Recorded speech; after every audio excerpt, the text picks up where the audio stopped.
Hello दोस्तों, very very good morning to all of you and welcome to Nalanda academy. Nalanda academy में आपका बहुत बहुत स्वागत है। आज हम आपके लिए लेकर आए हैं 1500 MCQ सीरीज का अगला पार्ट, जिसमें हम संविधान के भाग, उसकी अनुसूचियां और स्रोत के बारे में पढ़ेंगे। तो दोस्तों, चलिए हम आज की सीरीज को डिस्कस करते हैं, जिसमें हमारा आज का पहला क्वेश्चन है कि निम्न में से किस भाग में संघ की बात कही गई है। दोस्तों, जैसा कि हमें पता है कि संविधान में, जब हमारा संविधान बनकर तैयार हुआ था तब उसमें 22 भाग थे, लेकिन आज संविधान में कितने भाग हैं? 25 भाग है। तो क्वेश्चन पूछ रहा है कि संविधान के किस भाग में संघ की बात करता है। संविधान का कौन सा भाग संघ सरकार या संघ की बात करता है, जिसमें सब कुछ संघ के संबंधित राज्य कार्यपालिका, न्यायपालिका, विधायिका और महान्यायवादी भी आते हैं। तो ये किस भाग में कही गई है? आपके ऑप्शन है दूसरा भाग, तीसरा भाग, चौथा भाग और पांचवा भाग। तो दोस्तों, इसका सही आंसर है सी, अर्थात पांचवा भाग। तो पांचवें भाग में, संविधान के पांचवें भाग में संघ की बात कही गई है। चलिए अगले क्वेश्चन की ओर चलते हैं। हमारा अगला क्वेश्चन है, लोक सेवा आयोग का प्रावधान कहाँ से लिया गया है। ये दोस्तों मैं आपको पहले भी पढ़ा चुका हूँ कि जो लोक सेवा आयोग है, जो पब्लिक सर्विस कमीशन है, ये हमने कहाँ से अपनाया है, इसे कहाँ से अपनाया है। तो दोस्तों, आपके ऑप्शन है भारत शासन अधिनियम 1935, 1919 का अधिनियम, 1947 का अधिनियम, या इनमें से कोई नहीं। तो हम सबको पता है कि इसका सही आंसर है ए, भारत शासन अधिनियम 1935। यहाँ पे इसकी बात की गई थी, ये मैं आपको बता चुका हूँ कि ली कमीशन या ली आयोग की सिफारिश पे आयोग सर्विस आयोग का गठन किया गया था। ली आयोग की सिफारिश पे लोक सेवा आयोग का गठन किया गया था, और इसके बाद फिर 1935 के अधिनियम में इसकी विवेचना भी कर दी गई, जिसकी चर्चा भी कर दी गई थी, जिसे आज जो हम स्वरूप देख रहे हैं उसे 26 जनवरी 1950 के रूप को देखते हैं, जिसे बाद में अपनाया गया कुछ चेंजेस के साथ में।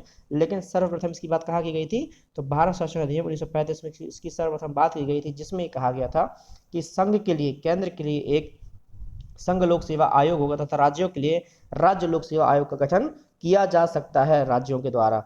ठीक है दोस्तों, तो इसका ए आंसर सही है। चलिए अब हम अगले क्वेश्चन की ओर चलते हैं। तो हमारा अगला क्वेश्चन है, ग्रामीण स्वशासन की बात किस अनुसूची में कही गई है।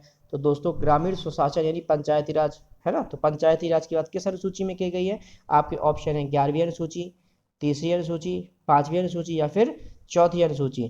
तो दोस्तों, इसका सही आंसर है 11वीं अनुसूची। 11वीं अनुसूची में ग्रामीण स्वशासन अर्थात पंचायती राज। ठीक है, ग्रामीण स्वशासन का मतलब क्या हुआ? तो ग्रामीण स्वशासन का मतलब है पंचायती राज। तो 11वीं अनुसूची में पंचायती राज की बात की गई है, और ये कब, किस संशोधन के द्वारा की गई थी? तो ये 73rd कॉन्स्टिट्यूशनल अमेंडमेंट यानी 73वें संविधान संशोधन अधिनियम के द्वारा सूची को जोड़ा गया, और इसमें पंचायती राज यानी ग्रामीण स्वशासन की बात कही गई थी। तो इसका ए ऑप्शन सही है। चलिए अगले क्वेश्चन की ओर चलते हैं। हमारा अगला क्वेश्चन है, भाग 15 निम्न में से किसकी बात करता है। आपके ऑप्शन है अधिकरण, निर्वाचन, राजभाषा या फिर सहकारी समितियां। तो दोस्तों, भाग 15 में निर्वाचन की बात कही गई है, यानी आपका बी ऑप्शन सही है। भाग 15 में किसकी बात की गई है? इलेक्शन या फिर निर्वाचन की बात की गई है दोस्तों। ठीक है, तो आपका फिर बी ऑप्शन सही है। चलिए अगले क्वेश्चन की ओर चलते हैं। हमारा अगला क्वेश्चन है, आपात उपबंध संविधान के कौन से भाग में दिए गए हैं, यानी इमरजेंसी प्रोविजंस। आपात उपबंध यानी कि इमरजेंसी प्रोविजंस जो हैं, उनकी बात संविधान के किस भाग में कही गई है। आपके ऑप्शन है 18th, 16th, 19th या फिर 14th। तो दोस्तों, इसका सही आंसर है 18th, यानी 18वें भाग में संविधान के आपात उपबंध या आपातकाल के बारे में बताया गया है, आपातकाल के प्रोविजंस दिए गए हैं। तो इसका आपका सही आंसर होगा ए, यानी 18वें भाग में आपात उपबंधों की चर्चा की गई है। चलिए अगले क्वेश्चन की ओर चलते हैं। हमारा अगला क्वेश्चन है, हमारे संविधान में विधि का शासन हमने किस देश से लिया है। अब दोस्तों, ये सोर्सेस स्टार्ट हो गए कि हमने कहाँ से क्या चीज़ ली है। तो देखिए, हमें विधि का शासन, ठीक है, विधि का शासन हमने कहाँ से लिया है, यानी कानून का शासन हो चाहिए, तो हमने ये किस देश से लिया है। आपके ऑप्शन है कनाडा, रूस, ब्रिटेन और अमेरिका। तो दोस्तों, इसका सही आंसर है सी, यानी कि ब्रिटेन। तो विधि का शासन जो हमारे देश में हम अपनाते हैं, विधि का शासन है, विधि का शासन है कहते हैं ना आप लोग, कानून का शासन है यहाँ पे। तो ये हमने कहाँ से लिया है? ये हमने कंसेप्ट लिया है ब्रिटेन से या फिर लंदन से। हमने कंसेप्ट लिया है ब्रिटेन से, विधि का शासन। ठीक है दोस्तों, चलिए अगले क्वेश्चन की ओर चलते हैं। हमारा अगला क्वेश्चन है, राज्यसभा की सीटों का संविधान की किस अनुसूची में वर्णन है या किस अनुसूची में वर्णित है? आपके ऑप्शन है दूसरी अनुसूची, तीसरी अनुसूची, पांचवी अनुसूची या फिर चौथी अनुसूची। तो दोस्तों इसका सही आंसर है डी यानी चौथी अनुसूची। चौथी अनुसूची में राज्यसभा के लिए सीटों का आवंटन किया गया है, अर्थात राज्य और केंद्र शासित प्रदेशों के लिए राज्यसभा में सीटों का आवंटन किस अनुसूची में है? तो वो चौथी अनुसूची में दिया गया है। इसके लिए दोस्तों आप याद कर सकते हैं, इसकी एक ट्रिक है, tears of old PM, tears of old PM, TEARS, tears of old PM. ठीक है, ये पहली अनुसूची, दूसरी अनुसूची, तीसरी, चौथी, पांचवी, छठवीं, सातवीं, आठवीं, नौवीं, 10वीं, 11वीं और 12वीं। टी फॉर टेरिटरी यानी क्षेत्रों की बात, ई फॉर एमोलूमेंट्स यानी कि आपका पारिश्रमिक जो आपको वेतन भत्ते दे रहे हैं उसकी बात की गई है। तीसरी अनुसूची यानी ए फॉर अफर्मेशन यानी शपथ जो लेते हैं उसकी बात की गई है। आर फॉर राज्यसभा यानी राज्यसभा सीटों की बात की गई। एस फॉर शेड्यूल एरिया यानी कि अनुसूचित क्षेत्रों की बात की गई है। फिर O for other schedule area यानी जो और बचे हुए अदर शेड्यूल एरिया थे उनकी बात की गई, जिसमें असम, त्रिपुरा, मेघालय और मिजोरम आते हैं। इन चार चीजों जगहों की बात इसमें की गई है छठवीं अनुसूची में। फिर सातवीं अनुसूची यानी एफ फॉर होता है, एफ फॉर होता है हमारा, फिर आता है हमारा एफ फॉर हमारा होता है फेडरल स्ट्रक्चर। ठीक है, फेडरल स्ट्रक्चर यानी कि संघीय शासन, जहाँ पे शक्तियों का बंटवारा किया जाता है। तो यहाँ पे शक्तियों का बंटवारा किया गया जिसमें शक्तियों को या विषयों को बांटा गया है संघ सूची, राज्य सूची और समवर्ती सूची में। O for official language, F for land reforms, है ना, ऑफिशियल लैंग्वेज यानी आधिकारिक भाषाएं। एल फॉर लैंड रिफॉर्म्स यानी जो भूमि सुधार से संबंधित कानून थे उन्हें 9वीं अनुसूची में डाल दिया जाता था, जिसके तहत उनका पुनरावलोकन नहीं किया जा सकता था। लेकिन बाद में सुप्रीम कोर्ट ने कहा कि नहीं, हम इसके तहत डाले गए विषयों का भी क्या करेंगे, न्यायिक पुनरावलोकन करेंगे। डी फॉर डिफेमेशन यानी दल बदल, यदि कोई दल बदल करता है तो उसको इन सूची में डाला गया। पी फॉर पंचायती राज और एम फॉर म्यूनसिपैलिटी। इस प्रकार से दोस्तों आपको 12 की 12 सारी याद हो जाएगी, बहुत इजी ट्रिक है। ठीक है दोस्तों, जिसका सही आंसर था डी यानी चौथी अनुसूची। अगले क्वेश्चन की ओर हम मूव करते हैं। हमारा अगला क्वेश्चन है, राष्ट्रपति पर महाभियोग प्रक्रिया को हमने किस देश से लिया है? क्वेश्चन है दोस्तों कि राष्ट्रपति पर महाभियोग प्रक्रिया को हमने किस देश से लिया है? आपके ऑप्शन है आयरलैंड, अफ्रीका, चीन या फिर अमेरिका। तो दोस्तों इसका सही आंसर है अमेरिका। इसे हमने कहाँ से लिया है? तो इसे हमने अमेरिका से लिया है। राष्ट्रपति के ऊपर जो हम महाभियोग लगाते हैं यानी इम्पीचमेंट जो हम राष्ट्रपति पर लगाते हैं उसे हमने कहाँ से लिया है? तो उसे हमने लिया है अमेरिका से। ठीक है दोस्तों, तो इसका आपका डी ऑप्शन सही है। चलिए अगले क्वेश्चन की ओर मूव करते हैं। हमारा अगला क्वेश्चन है, सर्वोच्च न्यायालय के न्यायाधीशों के वेतन भत्ते संविधान की किस अनुसूची में है? ये मैंने अभी आपको बताया दोस्तों ट्रिक में, TEARS, टीएस बताया था ना, TEARS। देखिए टेरिटरी, ई फॉर एमोलूमेंट्स यानी पारिश्रमिक। ठीक है, एमोलूमेंट्स यानी पारिश्रमिक। तो कौन सी अनुसूची हुई है? ये सूची अनुसूची हुई दूसरी, है ना। तो आपका आंसर क्या हुआ इसका? ए यानी दूसरी अनुसूची में है। ठीक है, तो कौन सी अनुसूची में? दूसरी अनुसूची में है। अब इसमें किस किस के, अब दोस्तों क्वेश्चन है कि किस किस के वेतन भत्तों की बात दूसरी अनुसूची में की गई है? तो इसमें देखो दोस्तों, भारत के राष्ट्रपति, किस किस की बात की गई है? तो इसमें भारत के राष्ट्रपति यानी प्रेसिडेंट, इसके बाद भारत के राज्यपाल यानी कि गवर्नर, और इसके बाद जो लोकसभा के अध्यक्ष होते हैं, चेयरपर्सन एंड वाइस चेयरपर्सन, उनकी बात की गई है।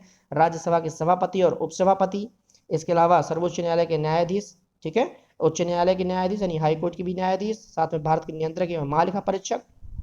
ये जितने भी सभी पद हैं, इन सभी पदों की जो सैलरी है, जो वेतन भत्ते हैं, उनकी बात कहा की गई, तो उन सभी की बात दूसरी अनुसूची में की गई। इसलिए आपको ये भी याद होना चाहिए कि किन किन लोगों की सैलरी या वेतन भत्तों की बात दूसरी अनुसूची में कही गई है। तो ये सब लोग हैं जिनकी बात दूसरी अनुसूची में कही गई है, सैलरी वेतन भत्तों से रिलेटेड।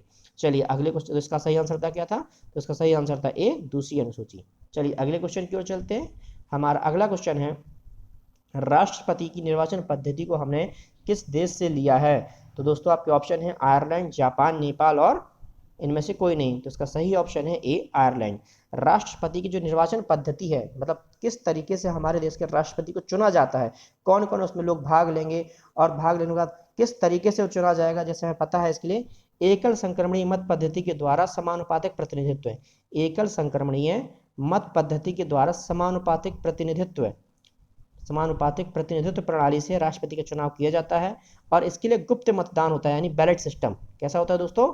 गुप्त मतदान या बैलेट सिस्टम के द्वारा इसका मतदान किया जाता है। इस तरह से इसका चुनाव कराया जाता है और जिसे सबसे ज़्यादा वोट मिलते हैं वो इसमें जीता समझते। जो एक कोटा जो फिक्स किया जाता है उसको जो अचीव कर लेता है सबसे पहले, जो उसको सबसे पहले प्राप्त कर लेता है, वो राष्ट्रपति पद के लिए निर्वाचित माना जाता है। ठीक है दोस्तों, तो इस तरीके से हमने इसे कहाँ से लिया है, तो इसे हमने आयरलैंड से लिया है, इसलिए हमारा ए ऑप्शन सही है। चलिए अगले क्वेश्चन की ओर चलते हैं। हमारा अगला क्वेश्चन है कि निम्न में से कौन सी अनुसूची में केंद्र, राज्य तथा समवर्ती सूची में विषयों का बंटवारा किया गया है। ये मैंने अभी आपको बताया दोस्तों कि फेडरल स्ट्रक्चर कौन सी अनुसूची में था, तो फेडरल स्ट्रक्चर था हमारा 7वीं अनुसूची में, 7th अनुसूची। फेडरल स्ट्रक्चर का मतलब होता है संघीय शासन। संघ मतलब जहाँ पे शक्तियों का बंटवारा कर दिया जाए, है ना।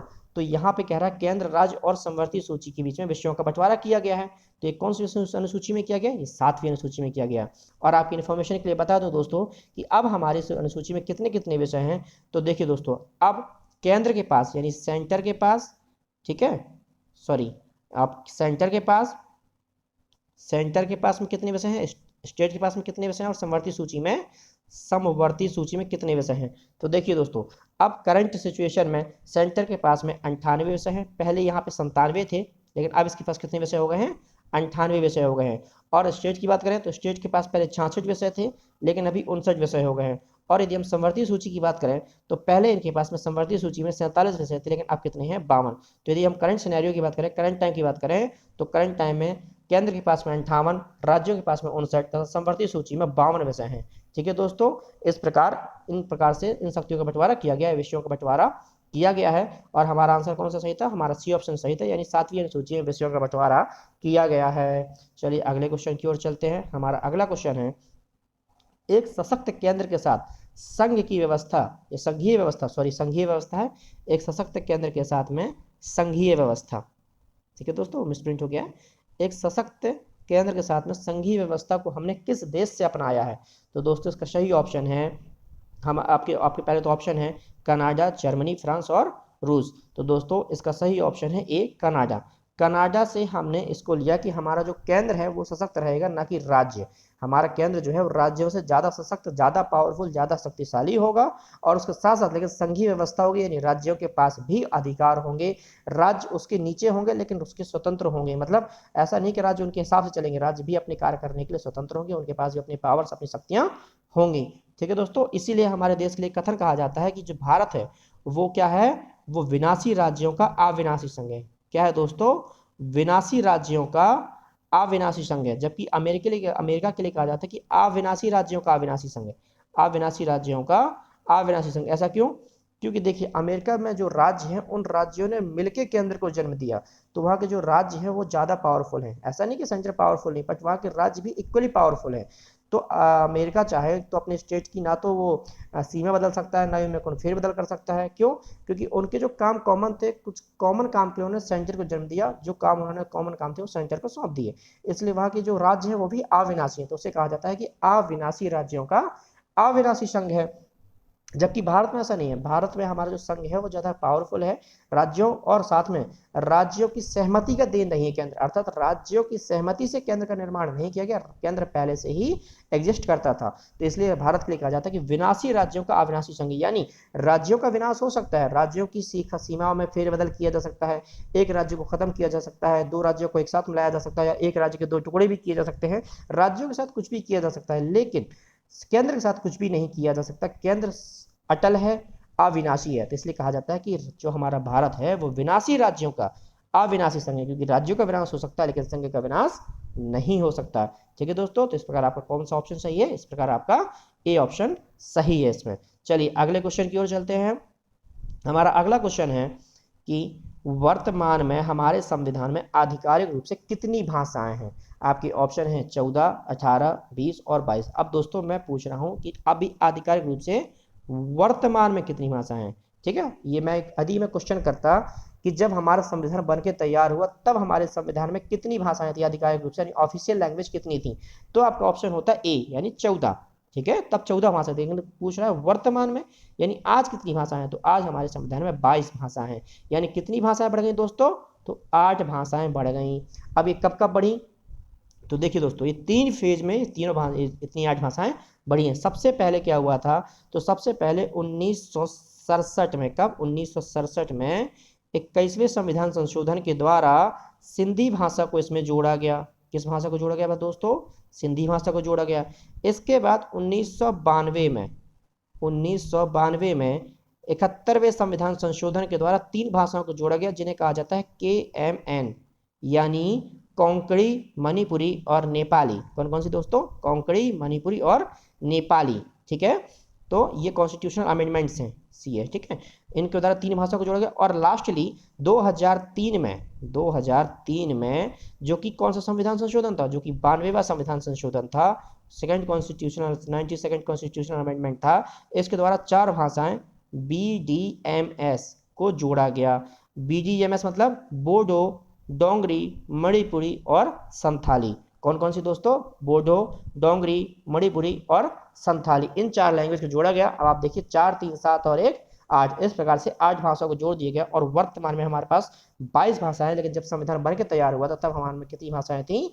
तो तब हमारे संविधान में केवल 14 ही आधिकारिक रूप से भाषाएं थी और वर्तमान में 22। इस प्रकार आपका डी ऑप्शन दोस्तों सही है। चलिए अगले क्वेश्चन की ओर चलते हैं। हमारा अगला क्वेश्चन है कि निम्न में से किसे हमने ऑस्ट्रेलिया के संविधान से लिया है? मतलब किन किन चीजों को हमने ऑस्ट्रेलिया के संविधान से अपनाया है? आपके ऑप्शन है समवर्ती सूची, दूसरा वाणिज्य व्यापार की स्वतंत्रता, तीसरा संसद के दोनों सदनों की संयुक्त बैठक और चौथा उपयुक्त सभी। तो दोस्तों इसका सही ऑप्शन है डी, यानी उपयुक्त सभी। हमने इनमें से सभी को, जो समवर्ती सूची है जिसमें कितने विषय मैंने अभी आपको बताए थे? तो समवर्ती सूची में 52 विषय बताए थे, तो 52 विषय जिसमें भी है समवर्ती सूची में। वाणिज्य व्यापार करने की स्वतंत्रता, यानी किसी भी व्यक्ति को किसी भी प्रकार का व्यापार करने की स्वतंत्रता होगी।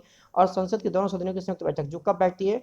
जो केवल साधारण विधेयक के केस में ही बुलाई जाती है। किसके द्वारा? साधारण विधेयक के केस में। किसके द्वारा बुलाई जाती है? तो ये प्रेसिडेंट के द्वारा बुलाई जाती है। किसके द्वारा दोस्तों?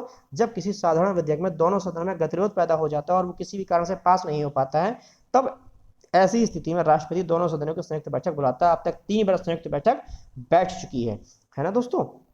तब आता है संविधान संशोधन होने की कंडीशन में या फिर वित्त या धन विधेयक की कंडीशन में राष्ट्रपति संयुक्त बैठक नहीं बुला सकता। ये केवल कब बुलाता है? केवल साधारण विधेयक की कंडीशन में ही बुलाता है। और दोस्तों यदि अब तक आपने हमारे चैनल को सब्सक्राइब नहीं किया है तो इसे प्लीज सब्सक्राइब कर दें और इसके बेल आइकन को भी दबा दें, ताकि जो भी वीडियो हम अपने चैनल में डालें वो सबसे पहले आपको प्राप्त हो जाए और आप उसमें पीछे ना रह पाए। चलिए दोस्तों अगले क्वेश्चन की ओर चलते हैं। हमारा अगला क्वेश्चन है, आपातकाल के समय मूल अधिकारों का स्थगन को हमने किस देश से लिया है? ठीक है दोस्तों, तो ये क्वेश्चन कह रहा है कि आपातकाल के समय मूल अधिकारों के स्थगन को हमने किस देश से लिया है? आपके ऑप्शन है आयरलैंड, अफ्रीका, जर्मनी और अमेरिका। तो दोस्तों इसका सही ऑप्शन है जर्मनी। जर्मनी का जो वाइमर का सिद्धांत था, वहां से हमने इसको लिया है। क्या? मूल अधिकारों में आपातकाल से मूल अधिकारों के स्थगन को हमने जर्मनी के वाइमर सिद्धांत से लिया है। इस प्रकार आपका सी ऑप्शन सही है। चलिए दोस्तों अगले क्वेश्चन की ओर चलते हैं। हमारा अगला क्वेश्चन है कि 11वीं अनुसूची को संविधान में किस संविधान संशोधन के द्वारा जोड़ा गया? ये मैंने आपको भी बताया पहले भी। आपके ऑप्शन है 42nd, 44th, 43rd और 73rd और 74th। तो हमने बताया आपको अभी दोस्तों कि पहले संविधान में 8 अनुसूची थी, फिर 9, 10, 11 और 12 ये 4 अनुसूचियां बाद में जोड़ी गई हैं। ठीक है, अब ये 11वीं अनुसूची की बात कर रहा है, यानी ये इस अनुसूची की बात कर रहा है क्वेश्चन। तो 11वीं अनुसूची में क्या है? मैंने अभी आपको बताया था, लोकल गवर्नमेंट यानी स्थानीय स्वशासन की बात की गई है। और इसे कब जोड़ा गया था? तो दोस्तों इसे जोड़ा गया था 73rd कॉन्स्टिट्यूशनल अमेंडमेंट के द्वारा, यानी 73वें संविधान संशोधन के द्वारा, जिसमें किसकी बात की गई है? जिसमें पंचायती राज की बात की गई, जिसमें हर राज्य में जिले पे स्तर पे, गाँव में ग्राम पंचायत की और खंड पंचायत और जिला पंचायत की बात कही गई हो या उसकी स्थापना की जाएगी। तो इसका सही ऑप्शन सही है, 73rd ऑप्शन सही है। 73rd कॉन्स्टिट्यूशनल अमेंडमेंट के द्वारा ये जोड़ा गया था, जिसमें पंचायती राज की बात कही गई है। ठीक है दोस्तों, चलिए अगले क्वेश्चन की ओर चलते हैं। और 12वीं अनुसूची में क्या है? तो 12वीं अनुसूची में है लोकल म्युनिसिपैलिटी। ठीक है, जिसे संविधान संशोधन के द्वारा किया गया। तो 12वीं अनुसूची में किया गया था, 12वीं अनुसूची को जोड़ा गया था 74वें संविधान संशोधन अधिनियम के द्वारा। अगले क्वेश्चन की ओर चलते हैं। हमारा अगला क्वेश्चन है, प्रस्तावना में स्वतंत्रता, समानता और बंधुत्व को किस देश के संविधान से लिया गया है? आपके ऑप्शन है आयरलैंड, अफ्रीका, चीन या फिर फ्रांस। तो दोस्तों ये स्वतंत्रता, समानता और बंधुत्व है। ठीक है, ये हमने तीनों की तीनों चीजें ली हैं फ्रांस की क्रांति से, जो फ्रांस की क्रांति हुई थी, फ्रांस की क्रांति में, अब जब वर्ल्ड हिस्ट्री पढ़ेंगे तो उसमें आपको पढ़ने को मिलेगा कि जो फ्रांस की क्रांति हुई थी, उस फ्रांस की क्रांति के जो नारे थे वो यही थे, स्वतंत्रता, समानता और बंधुत्व, यानी सभी को स्वतंत्रता हो, सभी को समान रखा जाए या सभी को समान माना जाए, सभी के लिए समानता और बंधुत्व यानी भाईचारे की भावना होना बहुत जरूरी है। तभी हम इस क्रांति को जीत पाएंगे, तभी हम अपने देश में जो सही शासन है उसे ला पाएंगे। तो ये 3 नारे दिए गए थे, स्वतंत्रता, समानता, बंधुत्व, और इसी को हमने एज इट इज अपना लिया है फ्रांस के संविधान से, स्वतंत्रता, समानता और बंधुत्व के भाईचारा या उसकी विचारधारा को हमने अपने देश के लिए भी अपना लिया है। प्रस्तावना में तीनों वर्ड जुड़े हुए हैं। ठीक है दोस्तों, तो इसका डी ऑप्शन सही है। अगला क्वेश्चन है, निम्न में से कौन कौन से विषय हमने रूस से अपनाए हैं? आपके ऑप्शन है आर्थिक न्याय, दूसरा सामाजिक न्याय, तीसरा राजनीतिक न्याय या फिर प्राकृतिक न्याय। आपके ऑप्शन आप देखिए। हाँ दोस्तों, अब इसमें कौन कौन से अपने विषय अपनाए हैं? तो रूसी क्रांति जो थी, रूस की बोल्शेविक जो क्रांति होती है 1917 में, रूसी बोल्शेविक क्रांति, उससे हमने इनको कौन कौन से अपनाए हैं? तो उनसे हमने आर्थिक न्याय अपनाया, हाँ अपनाया है। सामाजिक न्याय, हाँ अपनाया है। राजनीतिक न्याय हमने ये भी अपनाया है। प्राकृतिक न्याय नहीं, हमने ये नहीं अपनाया। तो आपके ऑप्शन सही है ए, बी और सी, अर्थात पहला। तो हमारा इसका पहला ऑप्शन सही है, ए, बी और सी, यानी रूसी क्रांति से या रूस से हमने कौन कौन सी चीजें अपनाई? तो रूस से हमने आर्थिक न्याय, सामाजिक न्याय और पॉलिटिकल न्याय को अपनाया, यानी इकोनॉमिकल जस्टिस, पॉलिटिकल जस्टिस और सोशल जस्टिस। इकोनॉमिकल, पॉलिटिकल और सोशल जस्टिस को हमने कहाँ से अपनाया है? तो इसको हमने अपनाया है रसिया से। ठीक है दोस्तों, चलिए अगले क्वेश्चन की ओर चलते हैं। हमारा अगला क्वेश्चन है, विधि द्वारा स्थापित प्रक्रिया को कहाँ से लिया गया है? तो दोस्तों आपके ऑप्शन है आयरलैंड, जापान, चीन और अमेरिका। तो इसमें आपका सही ऑप्शन है बी, यानी विधि द्वारा स्थापित प्रक्रिया को हमने जापान से लिया है। देखिए तो दोस्तों, 2 टाइप की प्रक्रिया होती हैं। एक होती है विधि की उचित प्रक्रिया, क्या होती है? विधि की उचित प्रक्रिया, और एक होती है विधि की स्थापित प्रक्रिया। अब हमने इसे क्यों अपनाया? तो हमारे दोस्तों अंतर ये है कि विधि की उचित प्रक्रिया के तहत क्या होता है कि जब कोई संसद कोई अधिनियम या कोई नियम बना देती है तो उसको ये चेक किया जाता है कि जो नियम बनाया गया है वो प्रक्रिया के अनुसार होते हुए भी या उसके होने के साथ साथ क्या वो उचित है। अर्थात जैसे कि क्या वो मानव अधिकारों का उल्लंघन तो नहीं कर रहे हैं, जो मानव अधिकार हैं उनके अनुचित है कि नहीं है, उसके लिए उचित है कि नहीं है ना। और इसीलिए वहां की अमेरिका की जो न्यायालय है उनको बहुत ज्यादा पावर दी गई है, उसे अनलिमिटेड पावर दी गई है कि अमेरिका की न्यायालय को, है ना। जैसे ब्रिटेन में संसद के पास अनलिमिटेड पावर है, अमेरिका में जस्टिस या जुडिशरी के पास अनलिमिटेड पावर है। क्यों? क्योंकि वहां पे क्या क्या है, विधि की उचित प्रक्रिया है। यदि न्यायालय को लगता है कि जो भी कानून बनाया गया है वो विधि के हिसाब से उचित नहीं है या जो सही नहीं है तो उसे रद्द कर देती है।